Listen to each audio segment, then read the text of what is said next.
আগের দিন রাতে টবটা নিয়ে এসেছিলাম, তোমরা আগের ভিডিওতে দেখেছো আমি গাছটা নিয়ে এসেছিলাম এটার জন্য। তো hi everyone, welcome back to my another new blog. তো গাছটা নিয়ে আসছি 2-3 দিন হয়ে গেছিলো, টব আনা হচ্ছিলো না, মাটিও আনা হচ্ছিলো না। তো অনেক বলার পর ভাবি এই মাটিগুলো আমাকে এনে দিয়েছে বাড়ির থেকে। তারপর এখানে ছুরি নিয়ে এখানে টবের নিচের দিকে দেখো ফুটো করেনি, তো আমি কাকুটাকে জিজ্ঞেস করেছিলাম, বললো ওখানে পয়েন্ট করা আছে, ওগুলো তোমাকে নিজেকে করে নিতে হবে। তারপর আমি ছুরিটা দিয়ে ফুটোগুলো করে নিচ্ছিলাম। তারপর এখানে মাটিগুলো দিয়ে গাছটাকে ভালো করে এখানে সেট করব। টবটা কিন্তু বেশ সুন্দর বলো। তারপর এখানে আমি আগে অল্প একটু মাটি দিয়ে নিব, তারপর গাছটা বসিয়ে তারপর বাকি মাটিগুলো দিব।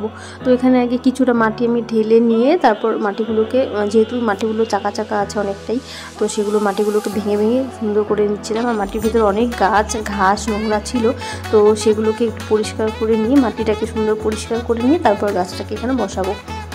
তো সেটাই করছিলাম। তো দেখো এখানে মাটিগুলোকে আমি ভালো করে ভেঙে নিচ্ছি চাকাগুলোকে। আর এই যে দেখো ঘাস অনেক, তো এগুলোকে ফেলে দিতে হবে অবশ্যই।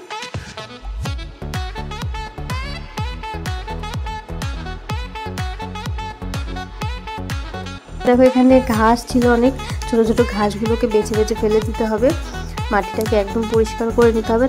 তারপর গাছের গোড়ায় যে প্লাস্টিকটা দেওয়া আছে, প্লাস্টিকটাকে কেটে এখান থেকে বাদ দিতে হবে। তারপর মাটিগুলো সহ কিন্তু আমি টবের মধ্যে বসাবো।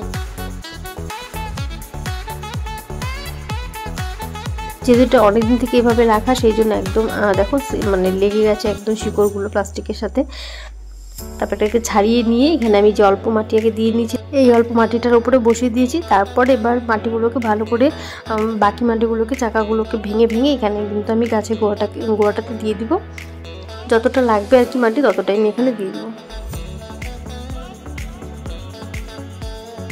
দেখো মাটিগুলোতে অনেক ঘাস ছিল, তো সেগুলো বেছে বেছে আর চাকাগুলোকে ভেঙে ভেঙে মাটিগুলোকে সুন্দর করে দিতে হবে, যাতে মাটিটা ভালো থাকে, গাছটাও ভালো থাকে।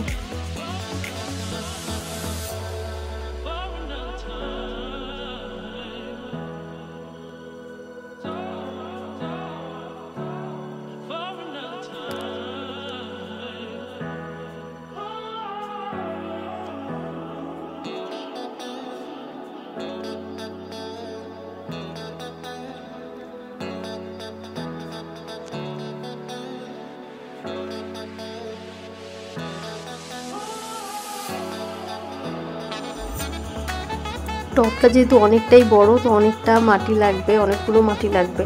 তো এখানে আস্তে আস্তে সব মাটিগুলো দিচ্ছি। দেখো কত বড় চাকা, মাটিগুলো কিন্তু সব ভেঙেই দিচ্ছি আমি। যতটা মাটি আছে গাছের গোড়াটাতে সেই মানে তত পর্যন্তই মাটিটা দিব আর কি। টবটা অনেকটাই বড়, আমি ভেবেছিলাম টবটা হবে কি না ছোট হবে হয়তো, তারপর দেখলাম যে না অনেকটাই বড় হয়েছে। পুরোটা মাটি তো আর দরকার ছিল না, তাই আমার যতটুকু দরকার মনে হচ্ছে ততটুকু দিয়ে দিয়েছি মাটি। তারপর দেখো এই যে সুন্দর করে গাছটাকে আমি রেডি করে নিয়েছি। এবার এটাকে বিকেলের দিকে একটু জল দিয়ে দেবো। এবার আমি সাইডে রেখে দিই, এখানেই রাখবো গাছটা, এখানেই বেশি ভালো লাগছিল। তোমরা জানিও এই কর্নারটাতে গাছটা কেমন লাগছে, অবশ্যই কমেন্টে জানাতে পারো। তো যাই হোক, দেখা হবে পরের কোনো একটা ভিডিওতে। ততক্ষণের জন্য তোমরা সবাই ভালো থেকো, সুস্থ থেকো। আর আমি নেক্সট আবার কোনো না কোনো ভিডিওর সাথে তোমাদের সামনে হাজির হয়েই যাব। তো ততক্ষণ সবাই ভালো থেকো, সুস্থ থেকো। আমার ভিডিওগুলো লাইক কমেন্ট করো, শেয়ার করো, আর জানিও কেমন লাগলো তোমাদের এই ছোট্ট ভিডিওটা। আশা করি সবার ভালো লেগেছে। তো এই যে দেখো এই কর্নারে কেমন লাগছে গাছটা তোমরা অবশ্যই জানিও।